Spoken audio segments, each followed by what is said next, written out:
Vem comigo que eu te conto, tudo bem, gurizada? Antes de iniciarmos o vídeo aí, te inscreve no canal, ativa as notificações, deixa teu like e deixa teus comentários, que também é bastante importante aí para o nosso conteúdo ser divulgado a mais gremistas aí na plataforma do YouTube, valeu? Então hoje, domingão, jogo importante do Grêmio aí contra o Atlético Mineiro. Mas antes de falarmos um pouco do jogo, quero falar da questão das contratações, né, que a viagem ontem começou um pouco turbulenta, né? Isso também pode refletir um pouco na questão do desempenho dos jogadores, né? Porque teve aquela manifestação no aeroporto ontem, né? Um fato a se lastimar, mas enfim. Então ontem foi divulgado aí, né? No final da noite de sexta já começou a bombar aí as informações da questão da contratação ou no momento da possível contratação de Eric Noriega, um volante que está no Alianza Lima, né, do Peru. E ontem então se confirmou essa contratação, inclusive no dia de ontem mesmo o próprio Eric Noriega fez o seu último jogo pelo Alianza Lima, né, entrou no segundo tempo, foi preservado, né, entrou apenas para se despedir da torcida, né? Recebeu uma homenagem interessante no final do jogo, né? Inclusive uma informação importante é que o Hernan Barcos, né, que já jogou no Grêmio e hoje está no Alianza Lima, né? Inclusive fez o gol no jogo na arena, né, dos playoffs aí. Comentou com um jornalista lá que sim, foi consultado pelo Grêmio, né, para dar um parecer sobre o jogador e também aconselhou bastante o jogador a vir ao Grêmio, né, e explicou um pouco do que é o Grêmio, né, porque já jogou aqui, sabe, conhece, tem um carinho especial pelo clube que a gente torce aí, né, enfim, ele se tornou torcedor gremista também, né, apesar de ser jogador profissional ainda, em atividade, mas ele nunca escondeu o carinho que ele tem pelo Grêmio, né. Então, talvez a figura do Hernan Barcos tenha sido importante tanto para o jogador tomar a decisão de vir, quanto para o Grêmio de trazê-lo, né, tá certo? Então, Eric Noriega é um novo volante do Grêmio, deve chegar aqui em Porto Alegre na segunda-feira, realizar exames médicos, mas enfim, está atuando, está jogando, né? E assinar contrato, certamente será apresentado o mais brevemente possível, talvez até na segunda ou na terça-feira, porque no outro final de semana já tem jogo e eu acho que ele tem que ir para o estouro já, né? Já tem que colocar ele para jogar, vamos ver como é que o Cuéllar volta, né? Mas a gente sabe, pelo longo período que o Cuéllar está fora, que não vai ter ritmo de jogo, né? Então, bem provavelmente ele deve fazer poucos minutos, né? Começar aí com uma meia hora, jogar um tempo e depois vai evoluindo, né? Hoje, inclusive, deve sair jogando. E ontem também repercutiu muito aí nas redes sociais de que Arthur Melo está retornando ao Grêmio, né? Ontem, inclusive, comentei, né, que estaria já evoluindo essa questão aí, né, porque ele tem um acerto verbal com a Juventus, né, de se desligar do clube, né, fazer a rescisão do contrato, o que também deve acontecer na segunda-feira, mas entre as partes já está tudo combinado, tudo certo, oficialmente será na segunda-feira.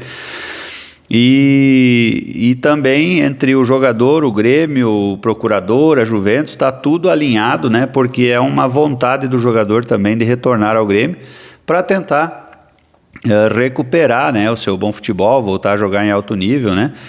Porque desde 18, quando saiu do Grêmio, jogou, né, em vários clubes da Europa, enfim, a gente sabe que o nível do futebol lá é bem mais alto, né?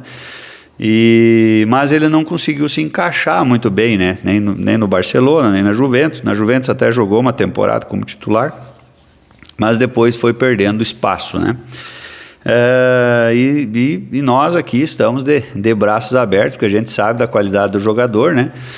E será uma peça importantíssima para nós nesse final de campeonato aí, né? Porque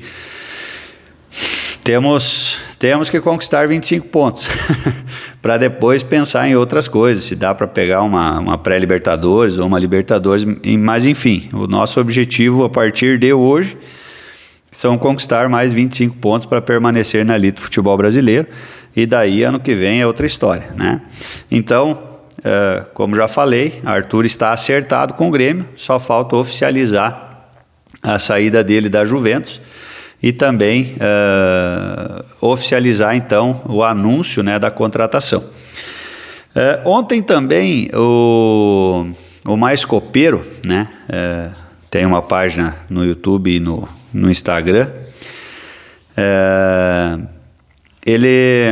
ele trouxe a informação de que tem mais um jogador já contratado pelo Grêmio, só que esse nome ainda não vazou, e esse é um camisa 10.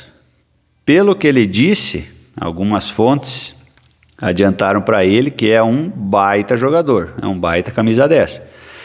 Agora, quem será esse nome?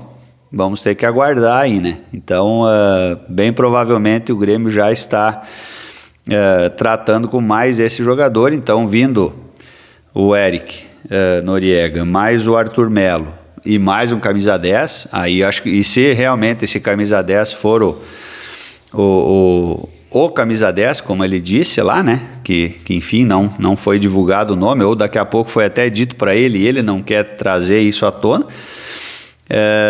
Antes que o Grêmio, vamos dizer assim, comunique, ou oficialize, ou torne público esse nome, daí sim o Grêmio, a gente pode projetar alguma coisa melhor aí, né, para o final dessa temporada, e tomara que realmente seja. Também não temos detalhes de que se esse jogador, esse camisa 10, será contratado pelo Grêmio. Acredito que não, daí pode ser que tenha o aporte financeiro do Marcelo Marques, né? Porque, vamos dizer assim, o Grêmio gastou 2 milhões de dólares aí na contratação do Eric. O Arthur vai vir de graça, vamos dizer assim, né? Então tá se desligando da Juventus, vai vir de graça, não vai ter o transfer, né? Obviamente vai ser um salário pouco acima do que a média dos jogadores estão recebendo aqui no Grêmio. E aí vai faltar dinheiro para trazer esse camisa 10 que dizem vai ser um fio desencapado, vai ser um craque de bola, né? Então vamos ver quem será esse camisa 10. E aí, como o Grêmio não tem mais caixa, provavelmente vai usar o dinheiro do Marcelo Marques. Beleza? Mas vamos falar um pouquinho do jogo. Então o Grêmio hoje tem um jogo importante, venceu no primeiro turno, né? O jogo na Arena, um jogo atípico também, né? Que foi o primeiro jogo do campeonato. Mas enfim, venceu, marcou os 3 pontos. E hoje é o primeiro jogo do retorno, então. Claro, o Grêmio ainda tem uma partida atrasada contra o Botafogo do primeiro turno, mas enfim, oficialmente hoje inicia o segundo turno. E o Grêmio enfrenta o Atlético Mineiro na Arena MRV às 16 horas. Um jogo brabo, um jogo pegado. Nós temos alguns desfalques, né? O nosso calcanhar de Aquiles é a nossa lateral direita, né? Que nós não temos nem os jogadores de ofício e nem os adaptados, né? Então, João Lucas machucado, João Pedro machucado, Gustavo Martins adaptado está machucado, o Camilo foi jogar, está fora também, não sei se sentiu dores, enfim, sentiu alguma lesão, então nem viajou, né? Ontem, inclusive, projetei no Instagram o Camilo, mas logo depois saiu a relação e eu vi que ele não estava na relação, né? Bright White tomou o 3º amarelo, está fora também. Então o Grêmio já não tem aquela força toda e ainda vai com alguns desfalques, né? Mas enfim, nós temos que colocar o coração na ponta da chuteira aí, né? E ir para cima, vencer, né? Se não for na técnica, vai ter que ser na raça. E o Grêmio vai ter que ser aquele time copeiro, imortal, aquela raça aí, né, para tentar conquistar os 3 pontos, ou pelo menos um empate, né? Eu acho que o Grêmio precisa pontuar, né, em todas as rodadas da agora para frente. Se não der para ganhar, tem que tentar empatar, né? Enfim. E agora começa a funilar o negócio. E eu acredito que o Grêmio deve ir a campo da seguinte maneira. Então, o goleiro Volpi, né? Na lateral direita, acredito que o Mano deve adaptar o Ronald, né? Porque não tem outro. Na zaga, Balbuena e Wagner Leonardo, acredito, né? Pode ser que coloque o Kahneman no lugar do Wagner, né? Mas a priori deve ser o Wagner Leonardo de titular. E Marlon na lateral esquerda. Cuejardes, que treinou muito bem, então todo mundo projeta que ele seja titular né, como primeiro volante nesse jogo. Então, Cuejar, Dodi, Vijaçante. Aí pode ser que entre o Edenilson no lugar do Vila, ou Vila e Edenilson, tá? Então, se ficar o Vila, deve jogar Alisson na direita, Christian Oliveira na esquerda e o Vini da Pose como nosso centroavante, né? Porque o Bright está fora. E se porventura jogar Vija e Edenilson, daí provavelmente ou o Christian Oliveira ou o Alisson devam ficar no banco, tá? Porque daí vai jogar só um ponta e o atacante, que é o Vini da Pose nesse jogo, tá? Mas eu ainda acredito que o Edenilson fique no banco e jogue com Cuejar, Dodi, Vilaçante, Alisson, Kike Oliveira e o Vini da Pose. Beleza, galera? Qualquer novidade aí a gente pode retornar aqui no canal para trazer mais algumas informações, algumas novidades, ou daqui a pouco a gente descobre quem que é esse dito camisa 10 aí e também compartilha com vocês aí, beleza? Quero deixar um grande abraço. Te inscreve no canal, dá essa força para nós aí, deixa teu like que é bastante importante e até o próximo vídeo. Tchau, tchê!